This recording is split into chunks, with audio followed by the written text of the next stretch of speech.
Hey, my name is Christian Liliadol Allen, and my friends call me C-Train, and I'm here just to talk a little bit about mental health. Why?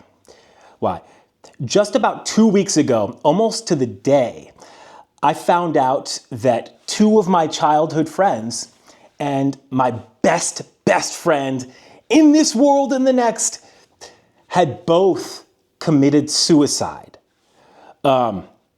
I was fortunate enough to be able to attend their respective services. And as part of the processing, I just thought that I would take the time as we decompress and process to talk a little bit about mental health. During the process, I was able to listen to both respective widows. So my friends, respectively, each left a wife and child, and both of them left young daughters. And during the service, during the process, I heard what the widows had to say. I empathize with their feelings and emotions. I have seen and now met the two daughters, my friend's two daughters, who are now left without fathers. And this is part of my response in action to some of the things that I heard. I suffer from mental illness. Not to get too into HIPAA or whatever, right? But I've been diagnosed with bipolar disorder, with ADD/ADHD, and also I've been diagnosed with PTSD. About like 13 or 14 years ago, I was the victim of just this crazy attempted murder. This guy tried to shoot me with a shotgun and missed me with most of it, but hit me in the neck with the wadding. I am grateful and happy to be alive from that experience. So, yeah. So you're looking at mental illness right here, okay? Bipolar, ADHD, PTSD. I mean, what more could we give? I mean, we could give more, but look. I would like to take this opportunity because I think so much with talking with friends, with family. I want to take this opportunity to really shed some light on mental illness, to be as transparent as possible, and also talk about some of the processes that I used to get help, the help that I freaking direly, just so sorely needed. Is direly a word? That I really needed, right? Also, I hope that this sort of can squash some preconceived notions or misconceptions about mental illness, about the process of treating mental illness. Please allow me, and I have I have some notes, of course, but please allow me to give you an example. A personal, so people can say, hey, look, if you're feeling down, get help. Here's a hotline that can help. That is amazing, and that's awesome. What I'm here to do is to tell you experiences, what I actually did. I'm not going to tell you that. I'm going to tell you exactly what I did in an experience, right? When I was experiencing mental health issues. Okay. So this is about 10 years ago. I was having a rough go at life. I just started a job that wasn't even in the field that I wanted to do. It wasn't even in the realm of what I wanted to do. Does that sound familiar? I'm sure that I'm sort of barking up the right tree here, that I'm preaching to the choir. I'm sure that not everybody has their dream job, but my living situation was not the best. And a man who had been incredibly kind and shown me just compassion when I was down, he had just recently passed away. My hierarchy of needs was all out of whack. I found it tough to eat, tough to sleep. I'll tell you what, after the shooting, I found it tough to close my eyes because when I saw the darkness of my, it gave me anxiety. I know. I like anxiety to blink pretty much from that PTSD, but I digress. at this moment that I'm talking about, just started a job, didn't like my living situation, not great. I was depressed, and I literally felt like I was slowly losing my mind.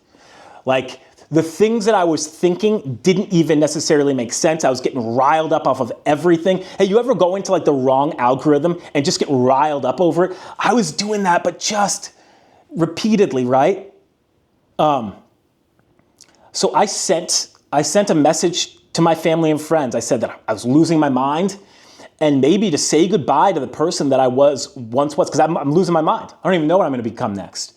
So a family member considered that like a cry for help, and they called the authorities. And after I spoke with the authorities, actually, I decided to commit to commit to like a short-term mental health care facility. I was feeling down. There was an intervention. I decided of my own volition to commit myself to, this was in Central Oregon, to a mental health care facility. Here is, to my recollection and memory, what that looked like, right? People tell you to get help. People say, this is what it actually looks like, okay? I gave you the narration of where I was in life, about my spot, right? Now, I'm choosing to hopefully get help, or I'm saying that, look, I can't help myself past this. I need help. And it's like no willpower or anything like that. My friends had willpower too. There was no magic button. I needed medical intervention. The only thing that for myself in my history has proven to be the most effective medical professional intervention. Here's what that looked like. First, I was seen at a hospital by an intake nurse. They ask you a few questions. How you doing? When's the last time you ate? When's the last time you slept? You feeling good about life or not? Wasn't feeling too good about life. Hadn't eaten, hadn't slept a lot. Now, here's the most embarrassing thing that does happen is they definitely do, look, I'm just gonna put it bluntly. Like, they essentially like strip search you, and it's not, it sounds way worse than it is. So long story short, the worst part of it is that like a nurse had to see me naked for like 2 seconds. It's literally like 2 seconds, and they saw me naked, and then everything's good again. Now, I thought that this was interesting though. The intake nurse, after I was done with like sort of the intake, how was I feeling? What were my vital signs, right? Did I like need an IV? Was I underhydrated? Right, what was going on? After the intake, the nurse tells me, hey, look, I think this is commendable what you're doing. And the nurse told this to me. The nurse said, look, I was feeling like this not too long ago. I committed to the same program, and I'm right here. I'm all good. I'm alive. This is not some torture chamber that they send you to, okay? So next, I took a van to the facility. An incredibly nice person took me to the very short 2-minute drive to the mental health facility. This is what it looked like. I walked in, the mental health facility had a big sort of one big open room, and then 2 corridors, sort of. The corridors were like dorm rooms. Everybody had their own individual room to sleep, to rest, to hang out in. The main communal room had a big TV. It had a bunch of comfortable chairs and a few couches, a bunch of comfortable chairs. And then catty corner to that room was, you could see it was like the kitchen area / and there were sort of like picnic tables to my recollection, like picnic tables. There were always snacks. So we'll just move on. There were also bathrooms. The bathrooms, they were like single-use bathrooms. There were a few bathrooms, and they had showers attached with them. So only you were going to be in the bathroom at once, right? So it was just going to be you. So anyways, it's no shared bathrooms or anything like that. The first thing that they did was they tried to make me comfortable, right? Food, mood stabilizing meds. Now, I don't remember precisely in this instance what I did, but I've actually been to I've been to like 2 mental health care facilities in my life. And I can remember in the other one, I got some popcorn and I watched Jerry Maguire. Like, this is a good movie. That's a decent movie. Sure, it has like a love story in it. And like, I was a little like heartbroken at the time, which might have like not helped me, but it was fine. It was an energizing movie. Cameron Crowe makes the good ones, right? They're heartfelt movies. Anyways, so they make you comfortable. I was watching a movie, just lounging, and you have your phone. Unless you're like not in there of your own free will, you have your phone. You can do whatever you look on the internet, probably watch like a game, watch your favorite movie that you've downloaded on your phone. Or, which is really nice, you can tune out. You have the option of your phone, but also you have the option of tuning out of those algorithms that can be a little dangerous and depressing, right? Tuning out of some of those unhealthy routines that we get into, that maybe get us into this place in the first place. Okay, so the programming at the facility, everything at the facility that I went to, for me, was optional. I chose to commit to 3 or 5 days of the facility. I don't even remember how long I was there. It was either 3 or 5 days, which was the longest committal that I could make. So I was really in this to win it, right? Okay, here's the programming that I can remember though. 2 specific programs that I committed to were mindfulness, and I believe it was DBT, dialectical behavioral therapy, but I'm not 100% sure. So what does that look like?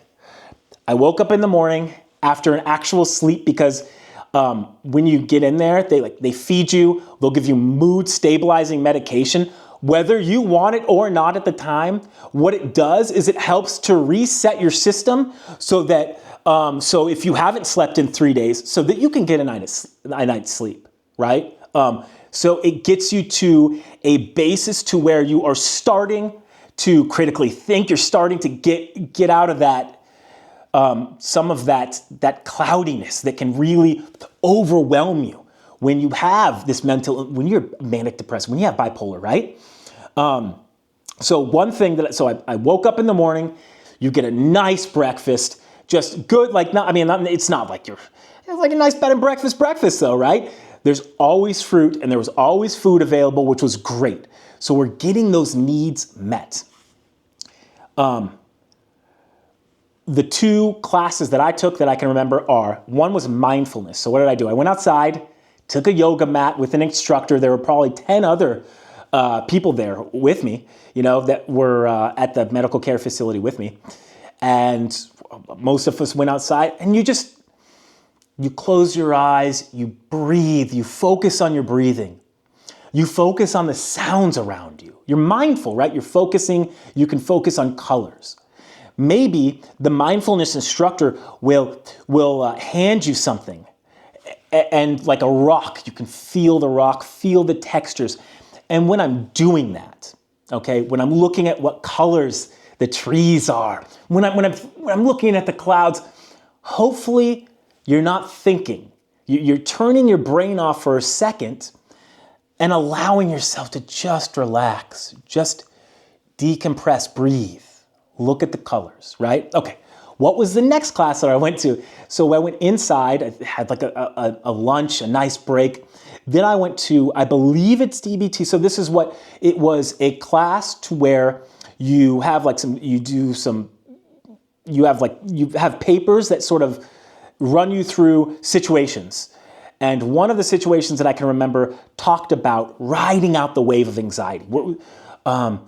So one of my friends who had passed had talked about being anxious, talking about sometimes it can really engulf you, right? I get anxious. When I get anxious, so they teach you that there can be different methods. Some of them include, the one that I remember the most, and it's the most difficult in my opinion, is riding out the wave.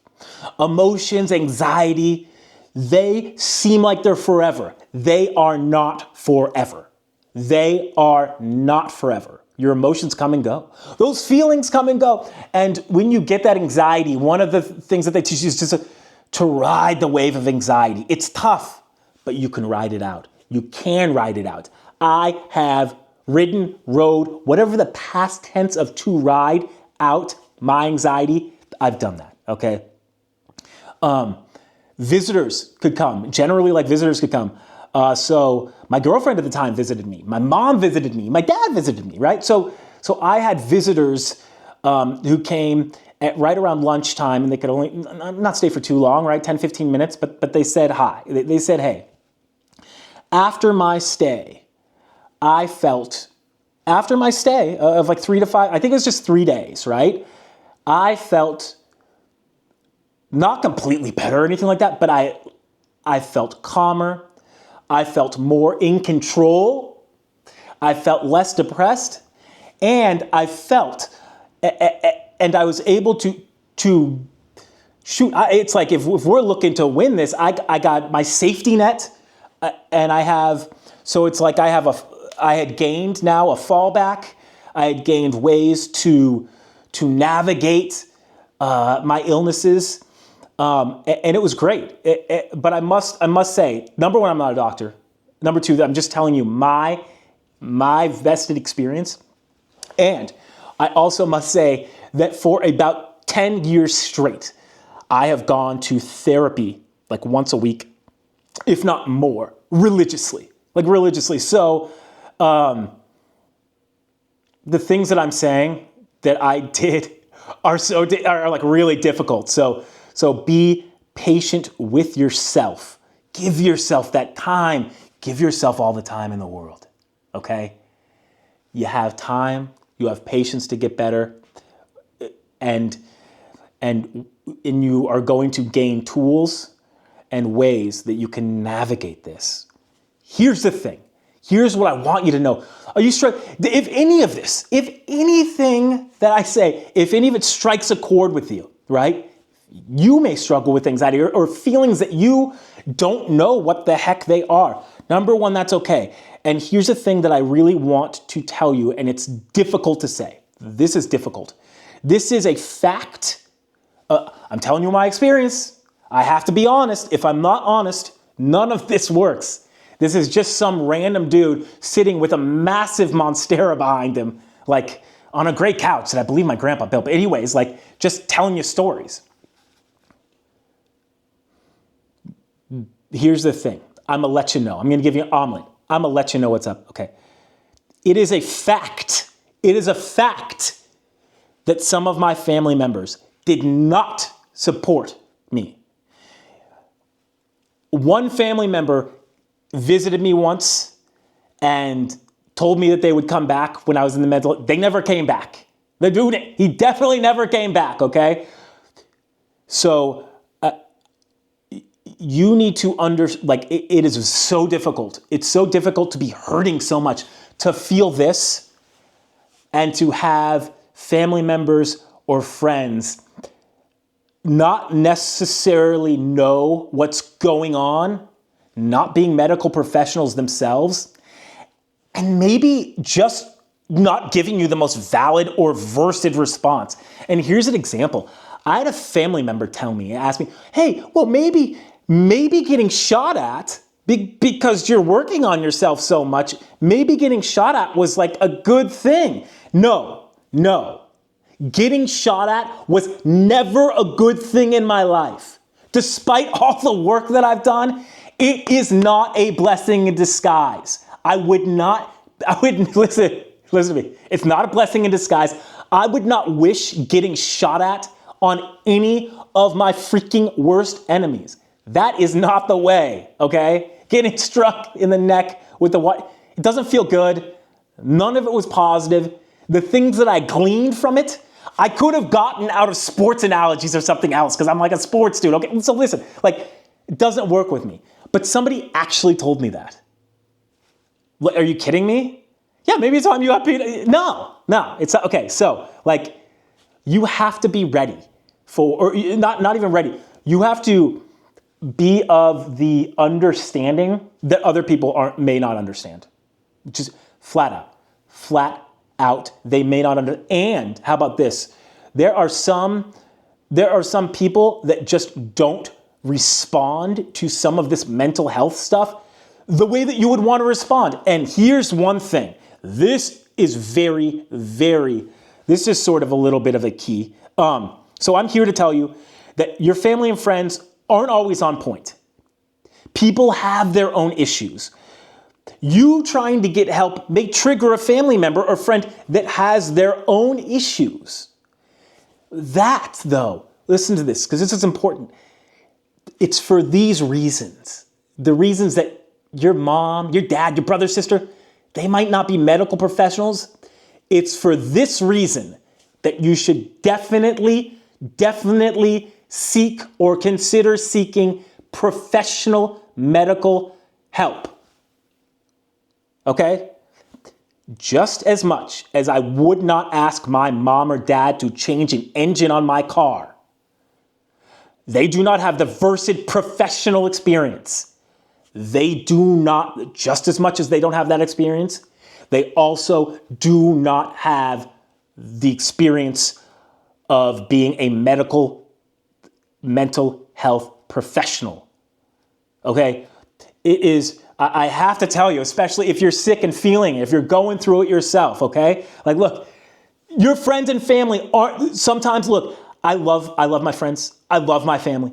God bless all of them, right? They are not professionals. They have not helped me like medical professionals have helped me. They have supported me in my journey. Absolutely.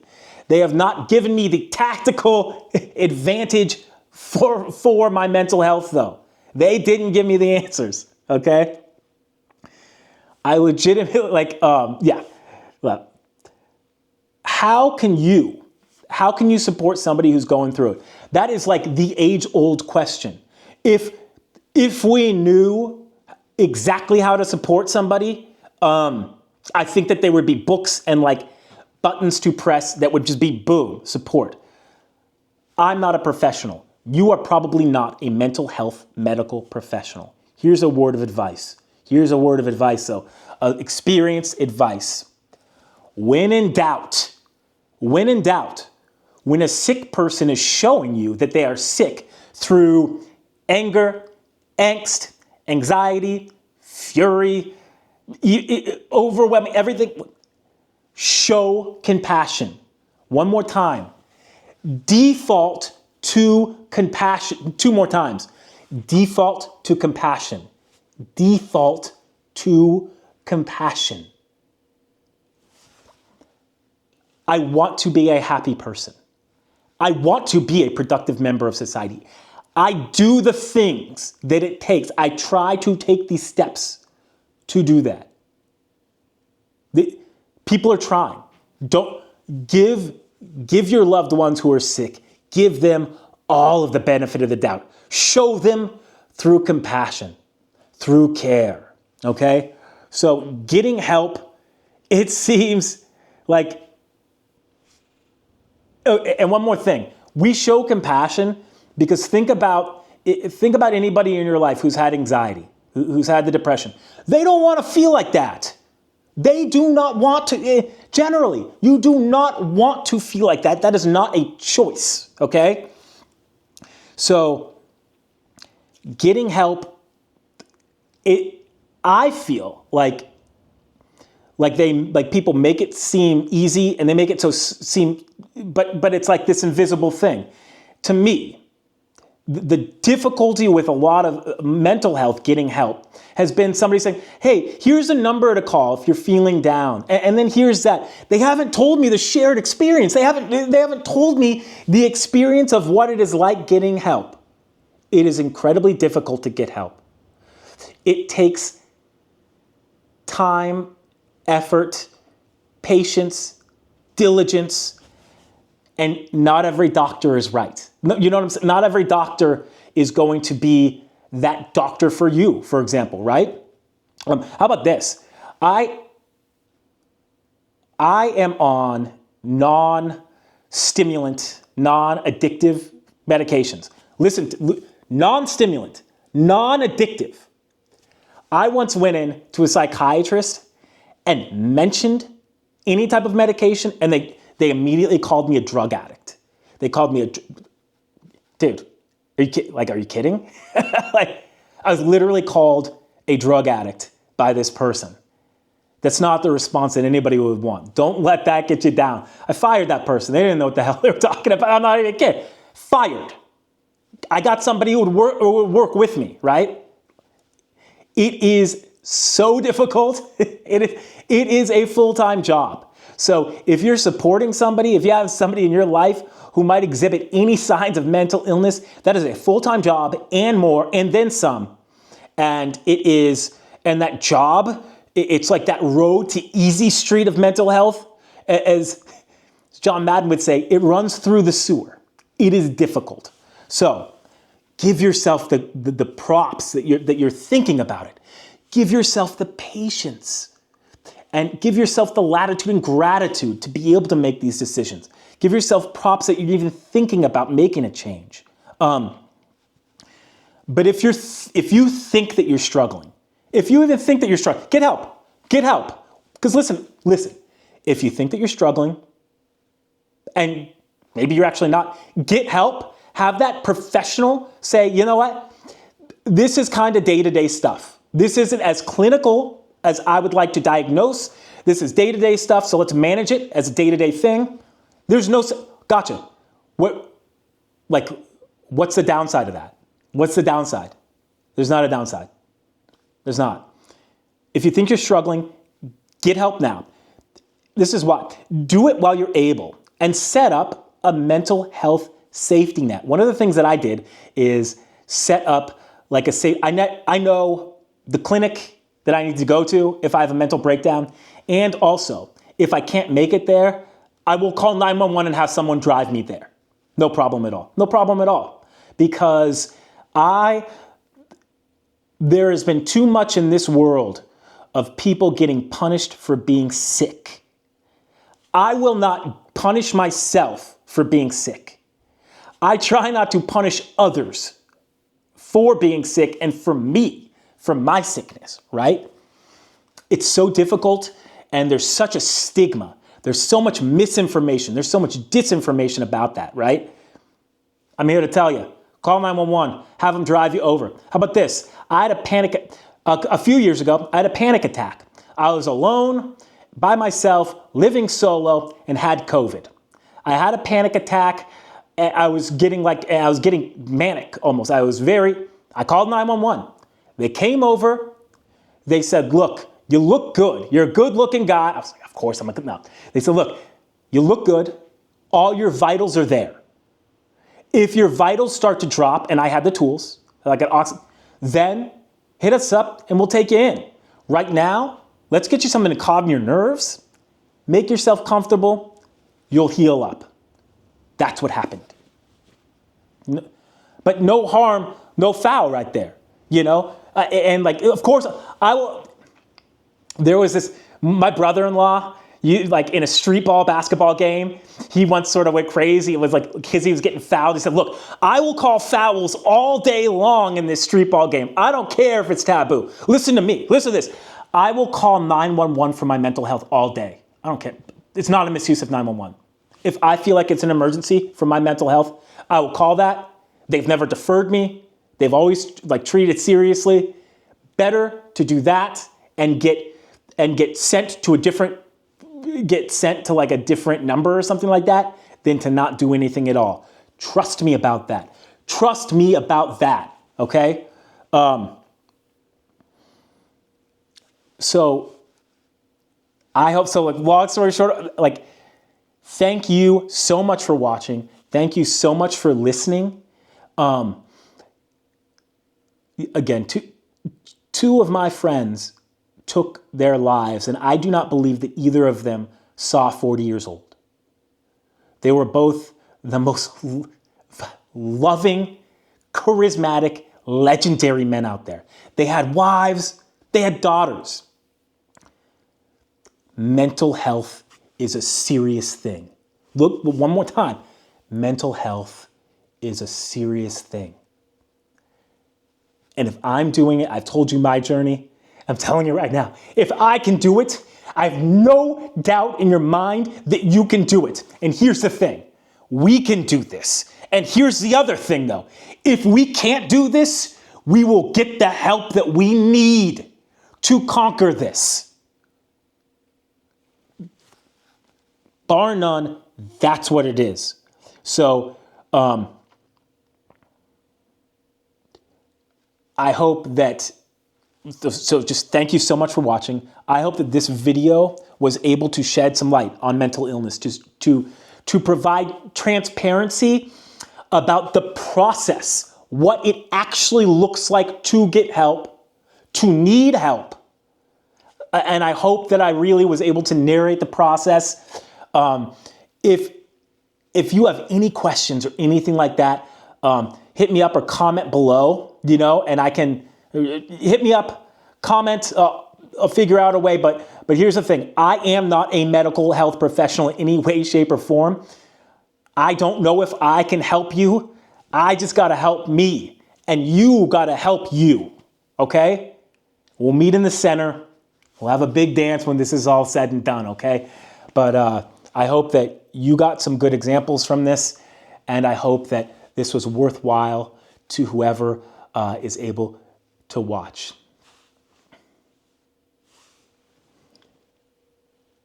You see those? See those stickers?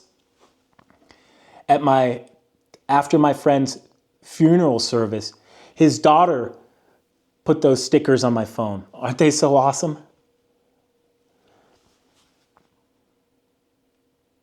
There are plenty of reasons to care about your mental health. And so many people care about you and about mental health, and it's tough to talk about it. I hope I could just shed some light on it, and I'm going to end just be well and take care of yourself. All right, bye.